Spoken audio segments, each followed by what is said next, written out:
So in this episode of the Wired for Meaning podcast, I talk with professional tennis player, sports psychologist, and author Karen Hernández. Karen is from Mexico and she was a professional tennis player. She played throughout Mexico and the USA, and she has since become a sports psychologist, and she now helps athletes develop a winner's mindset. Today we dive into her approach to helping people develop a winning mindset. And there are some really valuable golden nuggets in this podcast, whether you're an athlete, a leader, or anyone else who wants to develop a winning mindset. Hope you enjoy. All right. So welcome, Karen. Thanks for joining the Wired for Meaning podcast. How have you been today? No, thank you very much, Luke, for this invitation. I feel very blessed and very happy to be here with you and be part of your podcast. Thank you very much. Yeah, you're very welcome. Well, I'm excited to dive in. You're a former tennis pro. Is that right?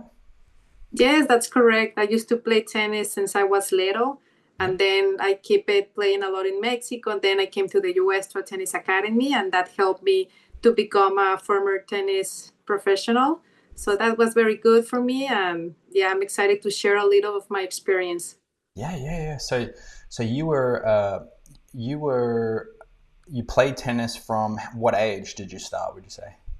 I started playing tennis when I was 6 years old, kind of. My dad taught me, so that was kind of fun, but at the same time hard to be with my tennis coach at home. But also something that really helped me is that I have a brother who is 2 years older than me, and that helped me a lot because he's stronger. So I got used to playing with someone that was moving you a lot more. And then when I was competing with the girls on my age, I was on an advantage. Yeah, so it was like, you're going against someone who's not only older but a male, and then so going against girls your own age would have been much easier. Exactly. Nice. And so, how long has it been since you've retired, Karen? It has been almost like 14 years already. Wow, 14 years. Yeah. Okay. Actually, one of the reasons why I didn't want to keep practicing because I didn't have a winner's mindset. So I was like, I don't enjoying the journey anymore. I don't feel strong mentally. So that's when I quit it. Okay, so you're not only a pro tennis player, you're now an author, and you run workshops called On the Winner's Mindset. And you said, did you retire from tennis because you stopped having a winner's mindset in tennis? Exactly. Actually, it's really weird because I didn't feel that I have tools to be a winner's mindset. It's like when I was little, my dad helped me to develop a winner's mindset, but I wasn't conscious about like my inner dialogue, my inner voice that I was having. Inner So voice, I think okay. it was exactly, I think it was most of that, the words that I was telling to myself when I was missing, when I was like losing matches. So I was too hard on myself. So that's the reason I was like, no, I'm not enjoying it anymore. So then that's when I then turned a tennis coach, and I was coaching athletes, and I was seeing myself in them, like how they treat themselves really bad when they're competing. And I was like, I want to do more. Like I want to help, of course, with myself first, because I didn't heal that part. So that's when I choose to do the master in sports psychology. And that Oh, helped me a lot because that opened my eyes like, okay, this field is kind of new. And the tools that they were teaching me is like, it makes sense. Now I know why I wasn't enjoying the journey. It made so much sense. so you're also a sports psychologist? Exactly. Wow, so we've got a former pro tennis player, a sports psychologist, and an author. Excellent. So I would love to know, what is a winner's mindset? What is that? Yeah, actually, when I was comparing myself, I realized that someone that has a winner's mindset means they will give their best no matter what. Okay. Also, they will have goals and taking action of them. Okay. They will surround themselves with people that have a similar mindset. Mm. And also, they will only control and focus on the things that they have 100% of their control. Ah. Very important. Also, they will see the failure and mistakes as part of the journey. That is Mm. super important. And they will prepare very good before their competitions. Yeah.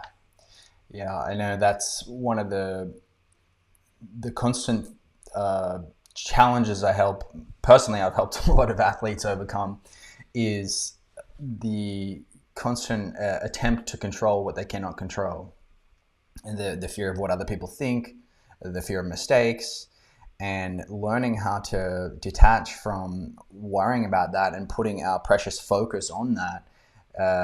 Once we can get rid of that, then we can focus on what we can control and what's within our control.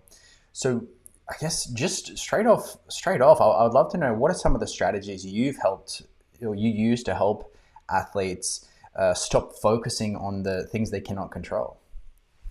Yeah, something that actually helped me and that I'm sharing with my athletes is to have always, every time they are practicing, to have like goals, small goals. Like, for example, I tell them, what is going to be your goal for this practice?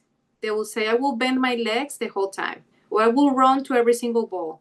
I will be telling myself every time I lose a shot, like, it's okay, it doesn't matter, keep going. So all the things that they can control, they will repeat it, and that is something that will keep them like relaxed, like not thinking about their mistakes anymore. But I think the most powerful thing is to have a phrase, short phrase, and repeated it over and over again.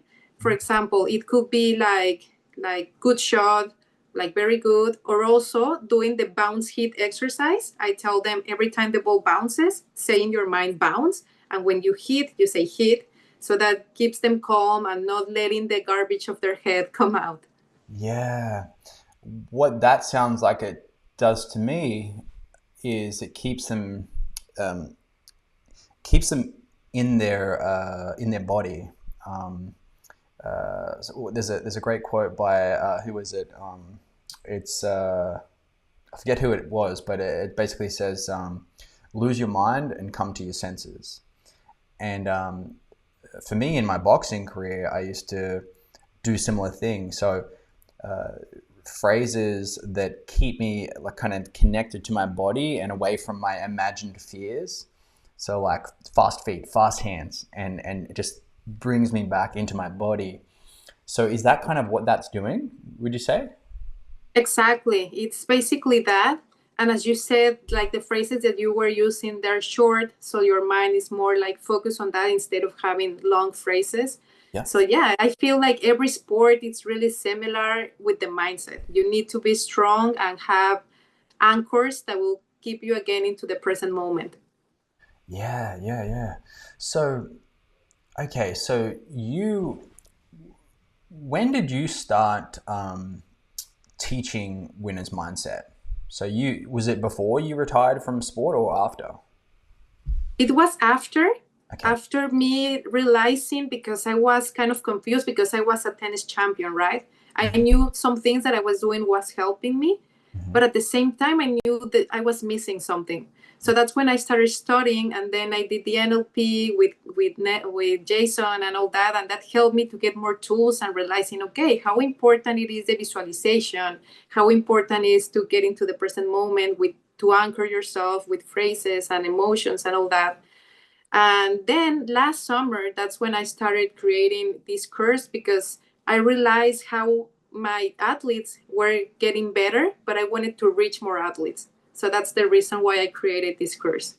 Ah, nice, nice. So, I'm curious as to like what you learned from doing your degree or your master's in sports psychology, and what you learned from Jason in NLP neurosemantics, and what's the difference there? What tools did you take from or learn in psychology, and what tools did you find that were like really helpful from the NLP part? Yeah, actually, when I did the master, it was more like macro. So I was like, oh, I see the tools that I can use, like how it called, like meditation, like mindfulness, NLP. Like I was realizing the other exercises that you could be doing, visualization, meditation, all that. And then I got really curious about NLP because I love to reprogram my mind. So everything about neurologistic. So that's when I was like, okay, I want to do it. And to be honest, the NLP, I felt like it was more powerful because it gives you all your senses and it helps you to get into the present moment. And since the emotions is everything, like when you think something, you feel an emotion. And after the emotion, you act according to what you feel. For me, that was the most powerful thing. Wow. So that really helped you. And Jason, who we're talking about there, is Jason from Perception Academy, and Exactly. he's an excellent NLP trainer in Florida there.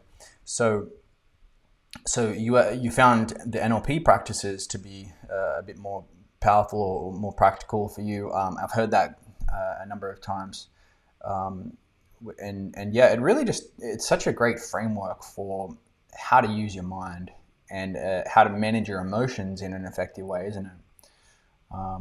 Really cool. So, what parts did you bring any of that NLP into your mindset workshops?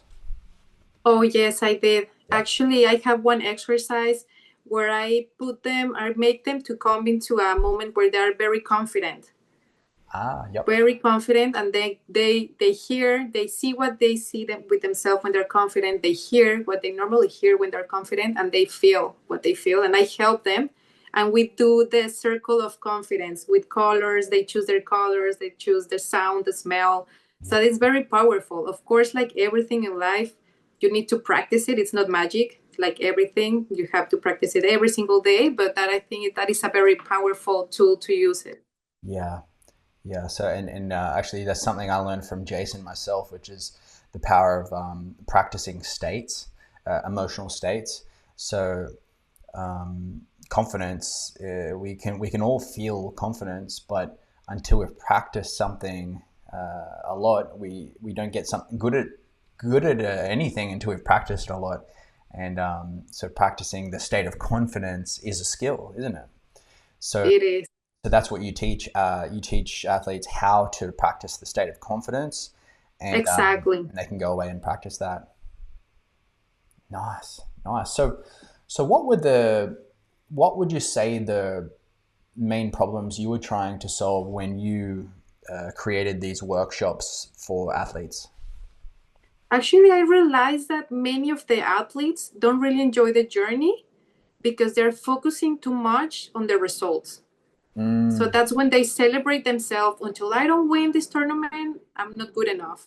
So I mhm. was like, I want to give them tools so they are able to enjoy the journey, to free themselves of the pressure that they're only putting on themselves because the things that they are believing.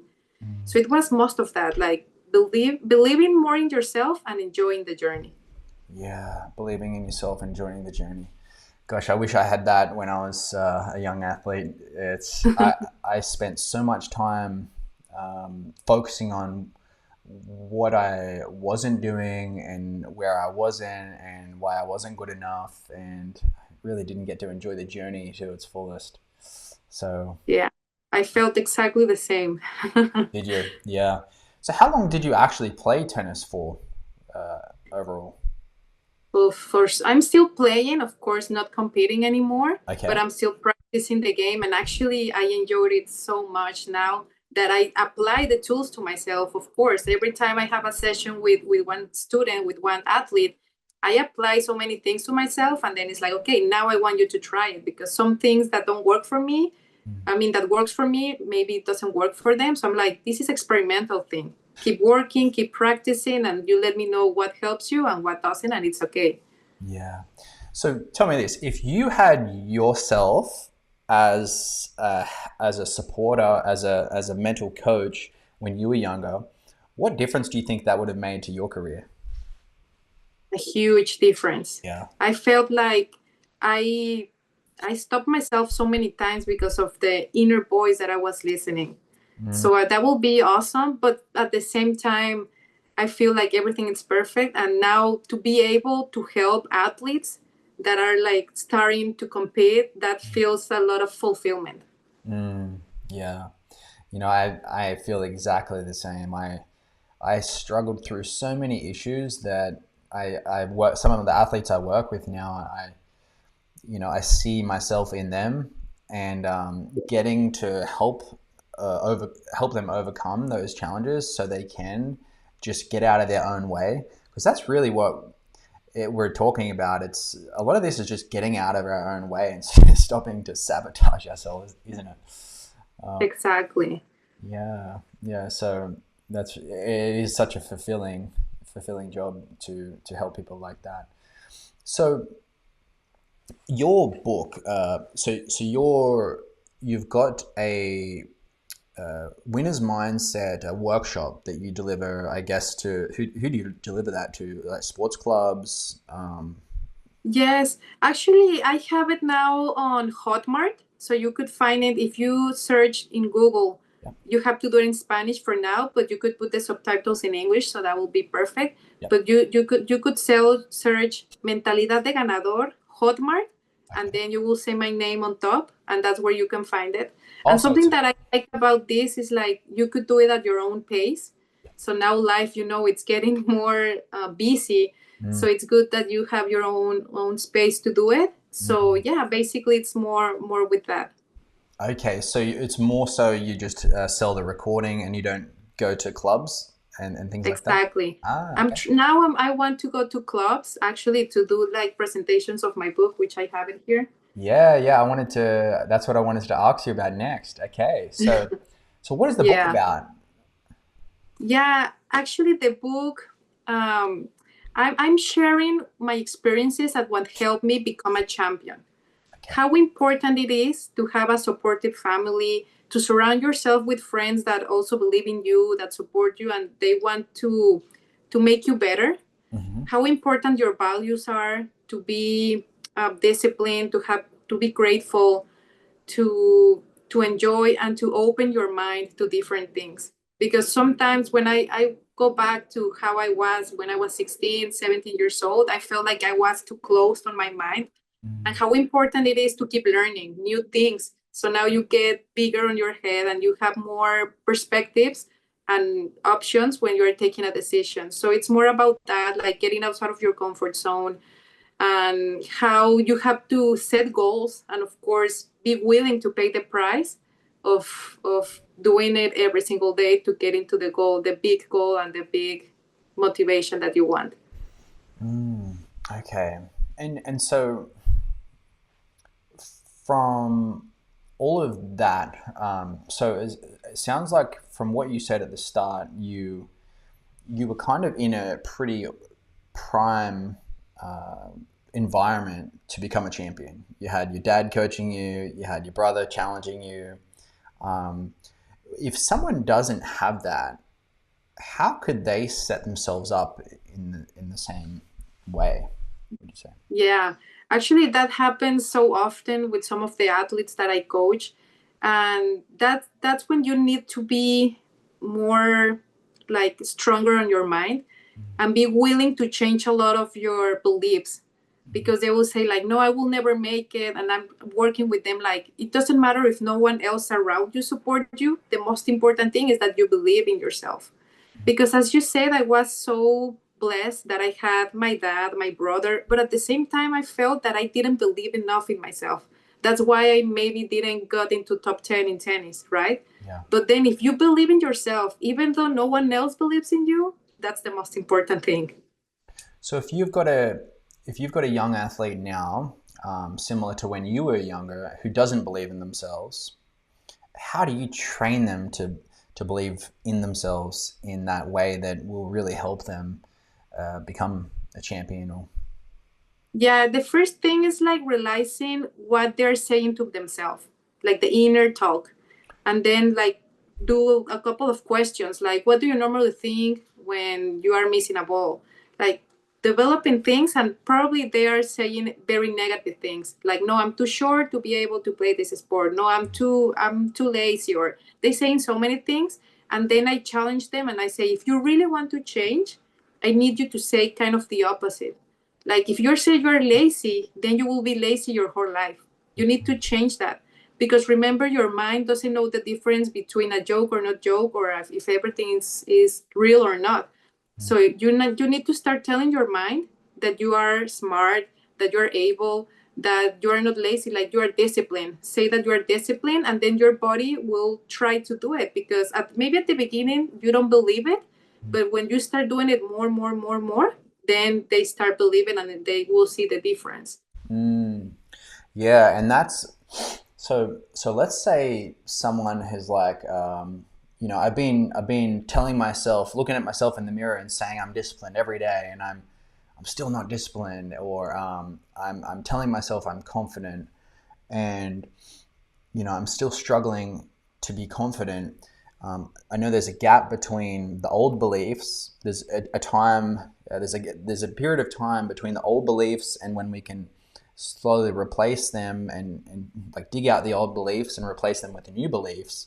Um, how do you go about that process, or what could you what advice could you give someone who's currently in that process, a young athlete who's like feeling half, you know, unconfident, but they're trying to tell themselves, but it doesn't feel like it's working right now? What would you say to them?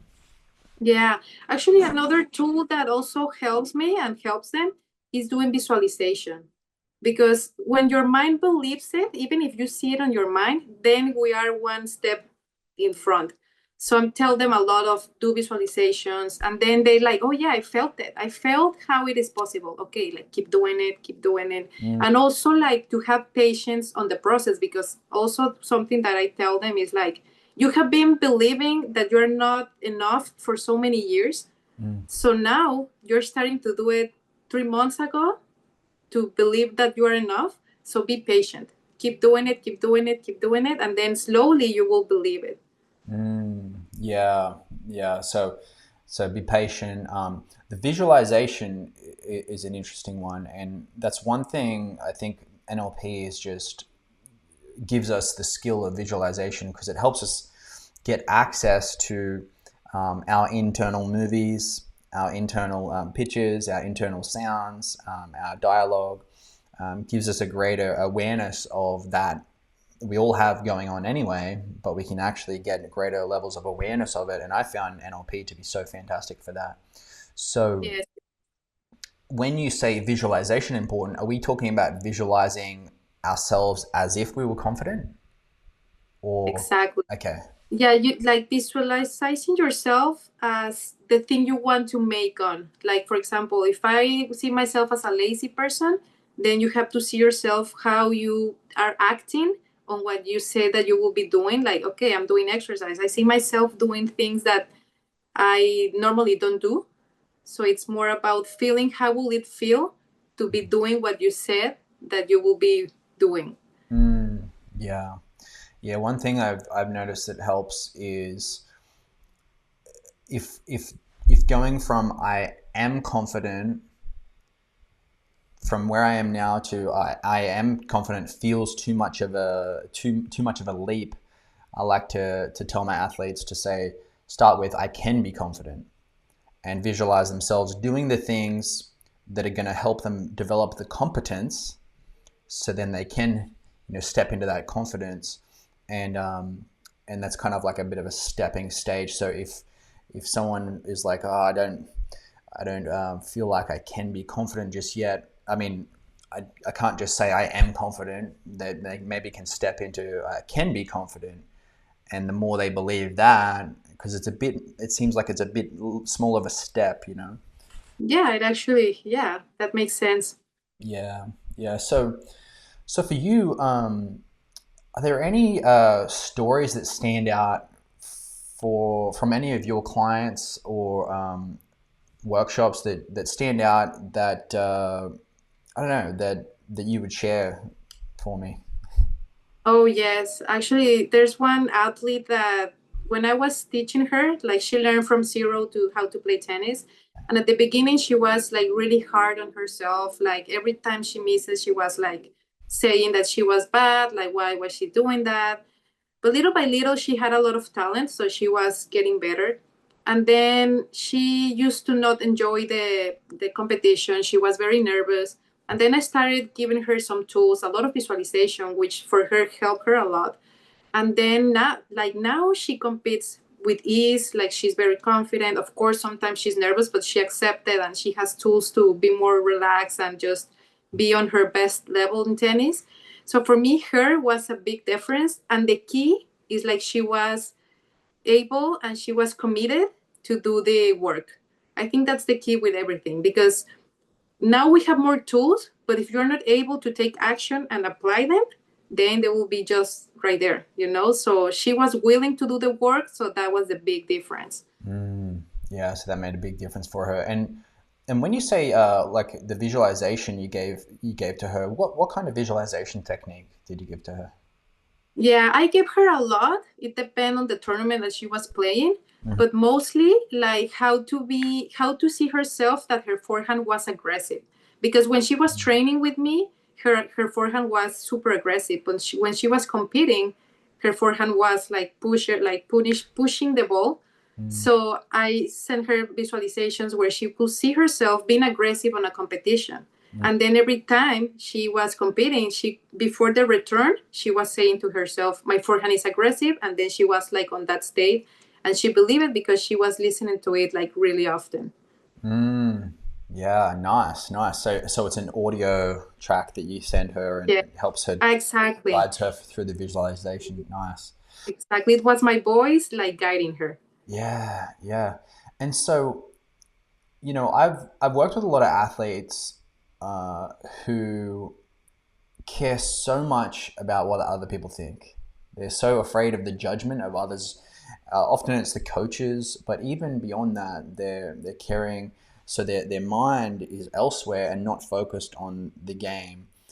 How do you, or what advice do you have for athletes who are struggling with that? And how did you do that as an athlete, would you say? Yeah, actually, what helped me and have been helping my athletes is to be to as how we started, like focus on the things that you can control. What people will be saying, you cannot control it, and they could say whatever they want. But you know who you are, like you have to believe and in yourself and just be focused on giving your best at the tennis court. So I tell them like you cannot control that, focus on giving yourself, on giving the best with yourself, on running to every single ball, on having your rituals. It's very important because in tennis you are more into point like during the point that actually playing the point. So you are a lot in your mind. So it's like if you have a ritual, then you will be so focused on bouncing the ball 3 times, on like touching your racket, smelling the ball if you want to, like coming to the present moment, and then your mind is not thinking about outside what is going on. So it's working a lot of with the rituals. I think that will be. So the rituals in the moment. So I noticed that actually watching tennis players, they might bounce the ball 3 times or something every single time. And is that what they're doing? They're running a ritual They are running a ritual. to bring them back into the present, which is really how we get into the flow state, isn't it? Yes. Yeah. Actually, that's what really helped me when I won my first international tournament when I was 17 years old. That's what helped me a lot because I used to be like a very negative athlete. And then my dad sent me a text which said, play point by point. And I remember in that time we didn't have internet. I don't know why. So I was so focused on that thing that my dad told me. So I didn't even realize it, but I was reprogramming my mind because I was repeating that phrase over and over again when I was outside of the tennis court. So I was just like eating and saying like point by point by point, like taking a shower and just like point by point because I didn't have anything else to do, kind of. Yeah. And then when I step into the court, I was in the flow. I was in the zone because my mind was still thinking about point by point. So since I have been hitting forehands like for so many years, backhands, serves, now my body was like on ease, relaxed, confidence, and that helped me a lot. I was bouncing the balls like 3 times, then thinking, where do I want to go? To the tee, to the body, or to open the court, and then I visualized myself doing a perfect technique. So that helped me a lot to be on ease, and it was just one phrase, thinking about point by point. Yeah. Wow. That's awesome. And so yeah, I like what you said. You reprogram your mind, and that's a great another a great understanding that comes from Jason teaches, and it comes from NLP, is that we we have those neuro-linguistic programs. We all have them, and some of them are running to make us be afraid of what other people think. That's a program, and we can reprogram our mind to not be afraid of what other people think, to not worry about it because it's none of our business, like what you said. And that's one of the things I like to share with my athletes. That I go, okay, so what they think, is that the truth about you? Are they the Lord of the truth? I'm just being silly with them, but yeah, I love what you said, that when you really know who you are, and you know that you're the one who defines yourself as a human being, as an athlete. It doesn't matter what anyone thinks or says. It doesn't change anything if you know who you are. So I like that. Exactly. Yeah. So, and speaking on that, is there anything you do for athletes to help them get really solid in that identity of, I know who I am? You can say what you want. I know who I am. It doesn't shake that. Like, how do you help athletes do that? Yeah, actually, I do an exercise with them that they need to write how or who they want to become as an athlete or as a person. Like, for example, I want to be more confident. Like, first they do it like a list, right? I want to be more confident. I want to be more grateful. I want to move faster. Like, they put everything they want, right? But then they start doing the letter in the present moment. So they're like, now I'm faster because I started doing these exercises. Like, of course, it's not magic. They have to do something, right? But they have to believe, like, okay, I'm faster because I committed myself to do these exercises, which are helping me to move faster on the tennis court. And also, I'm committed to be every time on time to the practice because that is going to help me win more tennis matches because I will be hitting more tennis balls. So I do like this exercise where they write it and they need to read it every time before, like when they wake up and before going to sleep, or even they have to put it on a place where they can read it often. So they start believing, like, of course, when I tell them it's not magic, you have to read it, feel it in the present moment, and put in the motivation after, like, you're doing this because of that, because you want this. So you are going to be on time because that is going to give you to hit more forehands. So that is like a thing for them to remember why they're choosing that. Right. So it sounds like it's a mix of the intention about where they want to go, the reason why, the emotional aspect, and then Yes, also mixed with actually turning up and doing the work that person needs to do to go through the repetitions to get where they want to get to, kind of thing. exactly. Ah, I love that. I love that. All right. So from your workshop, what would you say is the one exercise that would create the most significant improvement? Actually, I feel like, of course, it depends on each athlete. Yeah. They might be struggling, some of them, with the rituals, which I help them how to create the ritual. Ritual. Maybe there's someone else who is struggling with their inner voice. So I also help them to do a list of limiting beliefs. Mm-hmm. So it all depends on which every person is working on. But I think the most important thing is, like, after doing all these exercises, then you have how to become a winner's mindset. So everything will add.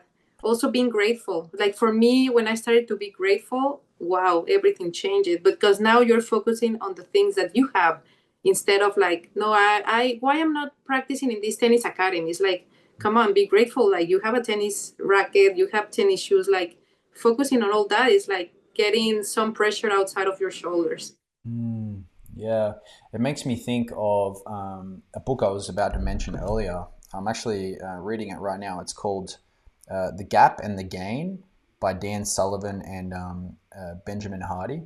And Okay. it talks about how it talks about a lot of entrepreneurs, but also athletes. It talks about how, and this was me to a T in my career. So it talks about we all have an ideal version of ourselves that we could be, and we also so we have that. It's the gap between where we are now and that ideal version of ourselves. There's a gap between that, and if we live in that gap, we can just live never feeling enough, always feel like I'm not good enough. I'm I agree. because I'm never there. And they talk about how you can never reach the ideal version because when you get there, it is to the next point, right? It's like the horizon. He says. So, Yes, so they talk about living in gratitude and in counting how far we've come. So living in the gain. So do you live in the gap or do you live in the gain? And do you celebrate love how it. far have you come? How much have you grown as an athlete? And how much can you appreciate about where you are now? Um, because there will be never ending amounts of things we can wish we had, or we can all, especially in this day and age when on social media everyone's posting their highlights and it's like I could be that good but I'm not, or I could be. So instead of comparing ourselves to others, comparing ourselves to ourselves and how far we've come. So, I love it. Because as you said, I felt the same. I felt like I wasn't never enough. I was yeah, like, I'm not enough, I'm not enough. But then when I realized how the winner's mindset works, it's like thinking about getting better every day instead of thinking like I want to be number one in the world. Because as you said, if you don't get into be number one in the world, you will be sad your whole life and be like, I didn't succeed, instead of, okay, I got this better. That's amazing. That is very good. I gave my best every single day, and I feel very fulfilled because I did it. yeah, yeah. There was a period in my boxing career. I was an amateur boxer at the time, but I was one of the best in the Australian level, and yet I just was so hard on myself that I never let myself feel successful. And I remember I used to win like tournaments and just go so well. And my coach would be like, "You did so well," and I was so hard. I would just be like, "No, it wasn't good enough." And I just like punished myself for like years.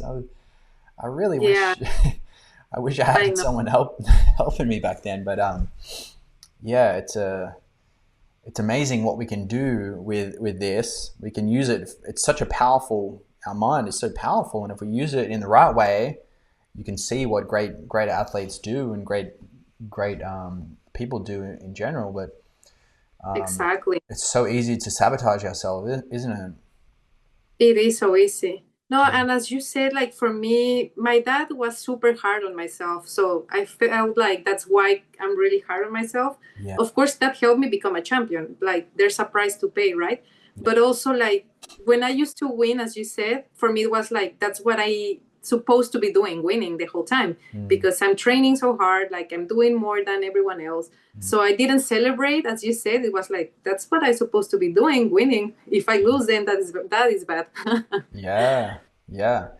So one thing that book says is actually from the book is they talk about the difference between I want it and I need it.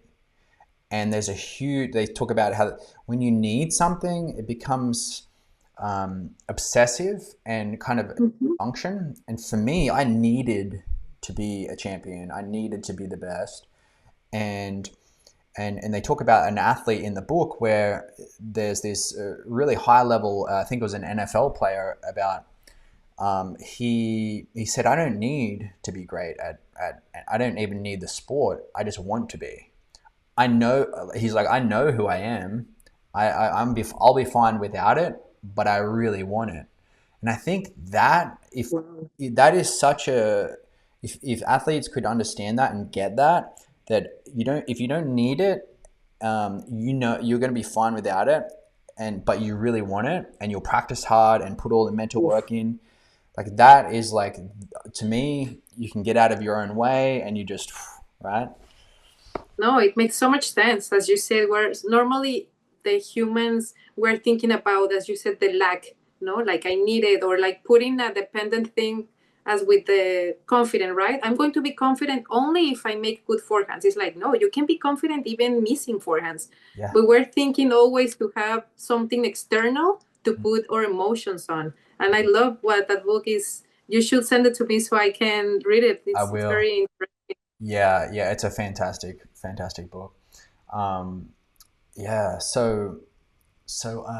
what was I going to ask you there? So there's a thought that come up when you said your dad was really tough on you, and yeah, a lot of the athletes. I used to work with a lot of athletes. I do more of the leadership and executive work now, but a lot of the athletes I used to work with would come to me after a year of a year with a coach who would just yell at them after mistakes, who would just punish them for mistakes. And we can't control our mistakes. The best in the world make mistakes. So it's not like, Exactly. so if you get punished for every mistake to the point to where you are afraid to make a mistake, then basically what I found out is these coaches and maybe some parents, they're building a program in their student's mind or in their athlete's mind. They're building a performance anxiety program. Be afraid of mistakes because and you can't control them. So now you're going to be afraid of something you can't control, and it's going to happen. Yeah. It's definitely going to happen. So now you're 100% going to be afraid all the time. What have you Exactly. noticed with that? And yeah, what have you noticed with that, would you say? Actually, that's what happened to me, kind of. Yeah. But now I see it maturity. Like now I'm a woman and I heal so many things. Yeah. But before I was like, why is my dad? Well, actually, I didn't realize it was my dad after. I only saw my dad as a tennis coach. Even he was living in the same house as I was living. But I saw him like a tennis coach because he was always talking about tennis, Mm. right? So for me, it's like, I don't feel like I have a dad. So then he used to scream the whole time, like every time I make a mistake, always focusing on the things that I did wrong, right? So I grow like that. And then when I went to this tennis academy where my dad wasn't there, I used to be screaming to myself the same things that my dad used to tell me. So I reprogrammed my mind like my dad is here, even he's not here, I say the same things.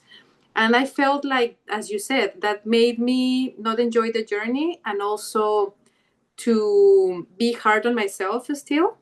And then I did a certification as a tennis coach in Arizona. And this coach was also super hard on the athletes, like screaming. And he used to tell me, like, you need to scream to them. And I was like, I'm sorry, but that's not how I am. Like, Mm. I teach in a different way. Like, I cannot do that. And then he's like, if you don't like scream to them, I will scream to you. And I was like, this is not going to work. And I used to get like very bad nights, like just dreaming about myself screaming, like very, very bad. But then I realized like I don't want to teach like that because I was in that position before and that's not good. As you said, how can you be afraid of things that you cannot control? Yeah. So that is not good. And that's something, as you said, that I keep telling my athletes. It's like you are going to make mistakes. You cannot be perfect. If you see an athlete, the number one in the world, he makes mistakes. Why are you being so hard on yourself? Yeah. Right. And that's to me, the screaming process is just, that's like the tool that you need to use when you have really low level communication skills.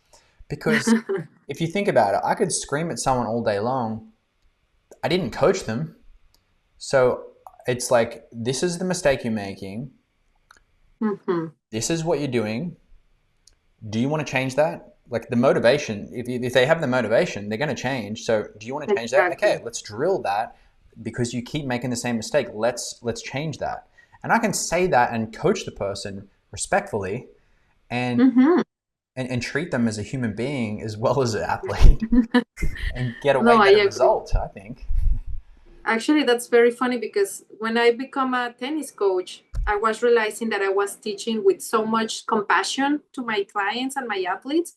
And then when they saw me competing, they're like, oh my God, you don't have compassion on yourself. Like you're teaching something that maybe you're healing with them.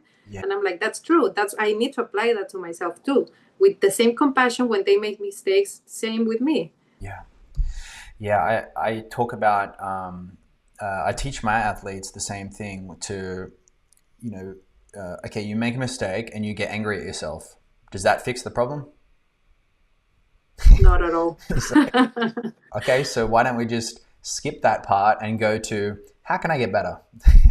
How can I improve that? What am I missing? And just coach ourselves and think it through. Exactly. Because we don't really need to scream at ourselves. And that's the one piece that I tell parents of athletes is that your voice becomes their inner dialogue. Eventually, it Yeah. will. Yes. So, and I guess, is that what happened to you? And Yeah. yeah, and that's what happened to me too. In a different way, my dad didn't scream, but he had this subtle way of saying, you know, after a match, it was like, oh, you could have done this, this, and this better. It was never Mm. for me, and Never I didn't. enough. He didn't mean to do it, but it was just like it was never enough. It was never good enough. It wasn't just like, well done today.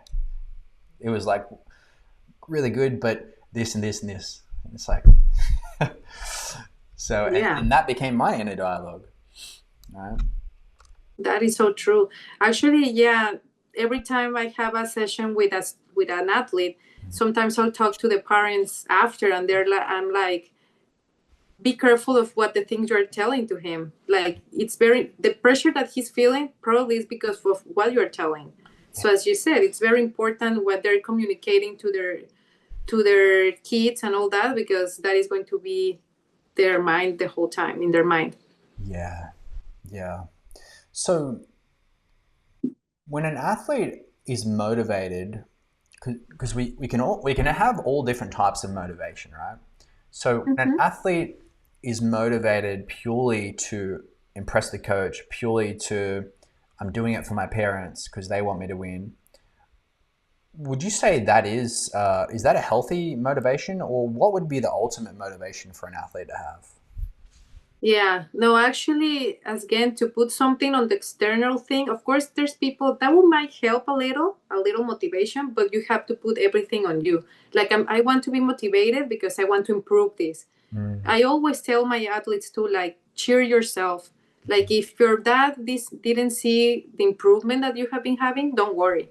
You have had like you could look back and see all your improvement. So I always tell themselves like, what do you, as you said, what do you want to do? How do you want to feel? Like, what do you want to become as an athlete? Instead of I want to feel like my dad is approving me or my coach is approving me. It's like, no, like, trust me, that is going to be always feeling as you're not enough. yeah. So needing that approval from your coach and your dad, and the dynamic from parents and coaches. Um, I think parents and coaches have to be careful in that way, because uh, a lot of athletes they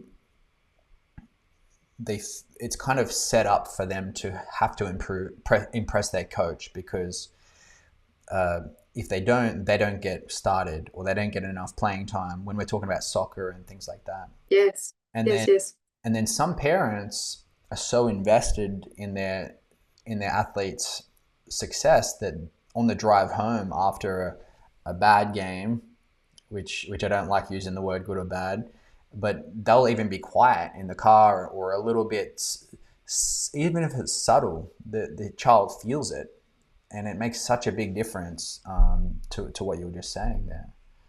No, exactly. I think we need to also coach the parents a lot, Yeah. because, of course, it's not easy to be in that position, but at the same time, it's like you need to be very careful of what you're saying, because also that's what happened with my dad. Like, he used to be like, no, you're missing against these girls that you shouldn't be like losing. And I'm like, okay, it's like, as you said, not feeling enough the whole time.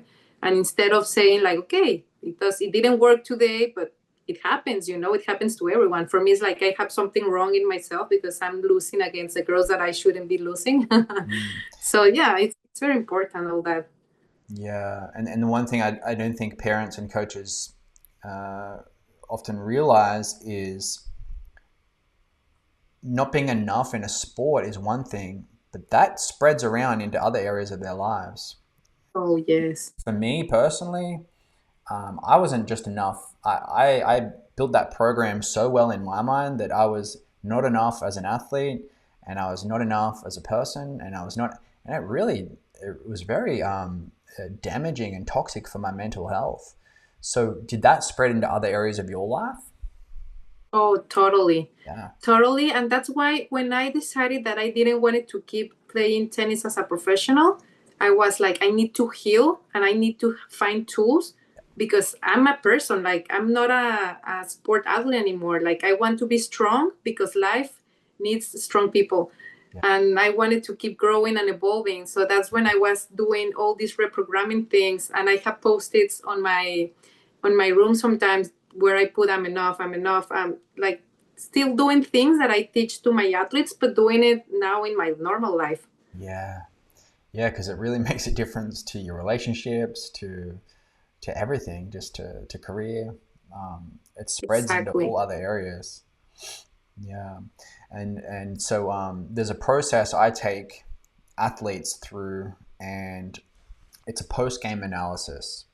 So after every game, I get them to take it through, go through this, and Mm-hmm. basically the idea is to reprogram their mind to get away from good and bad. Like you hear athletes, yeah, that was a bad game. You hear parents and athletes say, "Oh, that was a bad game. That was a good game." That's too Yeah. simple of an evaluation, I think. And Yes. I try to get them out of that and say it was. There's no such thing as a good and bad game. There's you did this even in the worst game ever. You still did some good things. Exactly. So I just take them through to count and celebrate the areas that they did do really well, and feel good about it. Even in the worst game, in fact, that's the time you should do that one.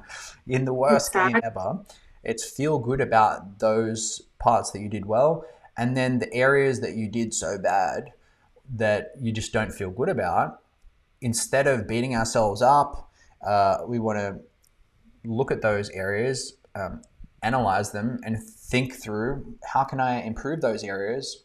What commitment can I make to myself to practice that and improve? And then we Yes. skip the whole feeling bad part and we just get to the work, you know? No, yeah, yeah, it makes sense. It Yeah, is very good to do that. yeah, Yeah, it's the same thing as I do with my athletes. It's like, what did you learn? I tell them like you never lose. yeah, You always learn something. yeah, Even if you feel like no, there's nothing to learn, trust me. yeah, If you're open and willing to see it with a different perspective, you will be willing to see the growth in that. yeah. And I think one thing to for athletes to remember is one mistake could never define a game. It doesn't define you as a person Exactly. or as an athlete. And one game, one loss, or 10 losses doesn't define you or yourself as an athlete. Um, and what I've noticed is that when an athlete does a process like that enough, like as what you were saying earlier, you help your athletes reprogram their mind. And that's what this post-game analysis do. I tell my athletes, okay, you're going to do it 100 times. And the Exactly. purpose is to reprogram their mind, right?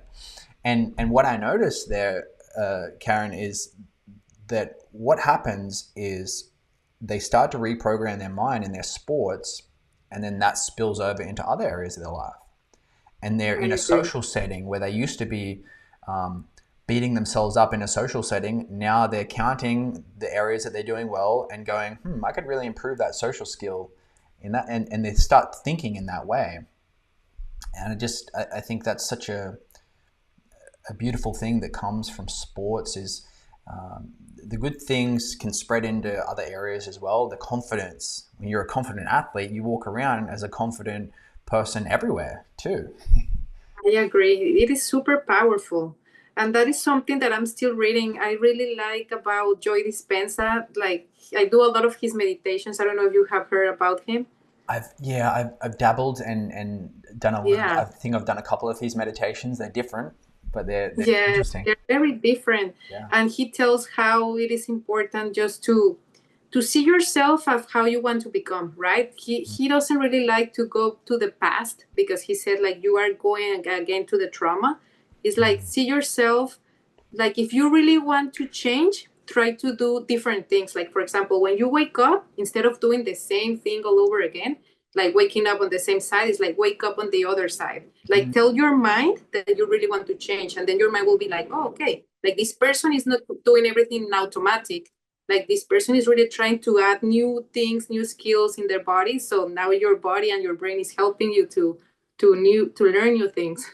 Yeah, yeah. He's all about stepping into your future self And that's kind of, it's very much Exactly. what you're teaching in your workshop and all that, right?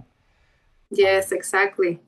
Yeah. It has been helping me a lot because also something that I tell my athletes, I always tell them to have big goals, right? Maybe a little big that they might scare them. Mhm. And then, of course, I do the same with myself because it's like I have to do it myself in order for them to be like, you're telling me to do it, but what are you doing, right? Mm. So I remember I used to hate running, really hated running, like running long distance. You know, as a tennis, you move, explosion, but not so long distance. So then I was like, okay, I'm going to run my first half marathon. But remember, I used to tell my mind that I used to hate it. So every morning I was like, oh my God, like, why did I did this? I really hate it. But then I was like, I need to reprogram my mind. And then every time my mind was telling me, like, you hate it, I was like, no, I love it. I was like lying to my mind, like, I love to run, I love to run, I love to run. And at the beginning, it was hard, but then I was like, no, I'm enjoying it, you know? And then every single day, the same, like, I hate it, I hate it. But then I realized, like, when my mind was telling me I hate it, I was like, yes, I know I have been telling you so many times that I hate it, but you know what? Now I see myself crossing the finish line and seeing someone to put the medal on my head, so I love it. I'm going to love that feeling. So that was something like to my mind, like changing the inner dialogue. Yeah. So that helped me a lot. And then when I did it, it was in February this year. I was like, wow, like how incredible it is that you are able to reprogram your mind for things that you believe, like, I hated it, so I will never run long distance. And then I did it, and now I love it because I believe it, and I did it so many times on repetition. That is really, that's a cool story. That's really interesting. And it sounds very much like the process. There's a pattern in neurosemantics called the intentionality pattern, and they take you. It's meant to improve your motivation and focus towards a task, such as running, such as I use it with kids, teenagers who don't like schoolwork or don't like Okay, yeah. things. So it's about going up into the intention, or the positive intention, the why that could come from that or will come from that, and stepping into the feelings and the emotions of how good it feels to have accomplished that, and then bring that to the task. Of Yes. what you said, like so imagining yourself crossing the line with the medal over you and feeling how good that is, and then bring that to the run every single day, is a way to motivate ourselves. And it's really that's what I love about neurosemantics and NLP, and there's so many other modalities, is they give us tools to learn how to manage and run our own mind more effectively, so we can Exactly. so I can run that pattern on myself whenever I feel low motivation, and I can access that and use it within myself. And now I have so many extra tools, and you clearly do it too, because you told us that story. Yes, it's amazing how your mind can do everything, to be honest. Yeah. Like just with repetition, repetition, and be willing to pay the price, because I was willing to wake up earlier to run. Like, of course, maybe it had helped in me that I was an athlete before, like a high level athlete. Maybe that made it a little easier, but at the same time was something that I hated. So I was outside of my comfort zone the whole time. Yeah. Yeah. And you'll find that we I see that pattern across many great athletes and endurance athletes, runners. Um, it's so much of their resilience is just up here. It's that mental game. It's how they're in a dialogue. It's their visualization processes, and it really works as mind over matter. There's one endurance athlete. I think he's a Navy SEAL, or he was a Navy SEAL, and he tells himself in these, he does these ultra marathon runs, and he says uh, he just repeats to himself, "I don't get tired. I don't get tired. Wow. He's like, it's something funny about me. I just don't get tired." He just convinces himself, and it Yes. works. It's yeah, really. Yeah, if you believe it, then you are one step ahead. Yeah, and I think for I think it's also, I can't just go and run an ultra marathon now. it does require training and Of course. a physical base. But a lot of it at that top level is a lot of it. Everyone's pretty fit at that level, but the rest is in the mind, right? So I really, I really like that. And It is. yeah. So for you in your personal life, how do you apply the winners? You've already told us about the running, but where else in your life do you apply the winners mindset? To be honest, almost on like on everything, because as you said, the mindset when you have it as your sport, you also have it on your life. Yeah. So now something is like if I'm committed with something, then I will do it. And also, as we said, like seeing the mistakes, seeing things that didn't work out, as it's normal. Mm. Applying it same with businesses, with leadership, it's the same. Yeah. Accepting that you cannot only control some things, focus on those things that you control. You could be solving things, but at the same time, you are not perfect. You are going to make mistakes, and accepting it and talking to yourself with a lot of compassion. It's like work hard, yeah, focus on what you want to get, but also be patient and with compassion. Yeah. Yeah, it really does apply to everything in leaders as well, leadership as well, and that's I've noticed with leaders, um, a lot of them that are very tough on people. I get into work with them and I find out they're actually really tough on themselves. Oh, yes. And usually it's because the inner dialogue was built in by a parent and they were tough on them and they've just got this, they've kept this old program that is actually toxic, um, when we don't have to keep that. We can change that. Exactly. Yeah. So, yeah, so just to, I guess, like, in getting towards the end of our conversation, I'm curious as to what mistakes do people make when they're trying to. What do you see if someone's like, maybe they've listened to this and they're like, Karen's so motivating, she's awesome, and I think I want to change my mindset. What mistakes should they be aware of and avoid in doing that? I feel like most of the things, that the most common thing is like they are not willing to feel uncomfortable, because they will feel like, okay, if I want to change, I might feel kind of similar, but no, you're going to feel very uncomfortable sometimes, because as you said, you have a pattern in your mind. So be Uncomfortable. able to be outside of that. You need to be willing to feel uncomfortable, and I tell them, like, be ready, it's going to feel uncomfortable, and that means you're doing good. That means that you are getting there.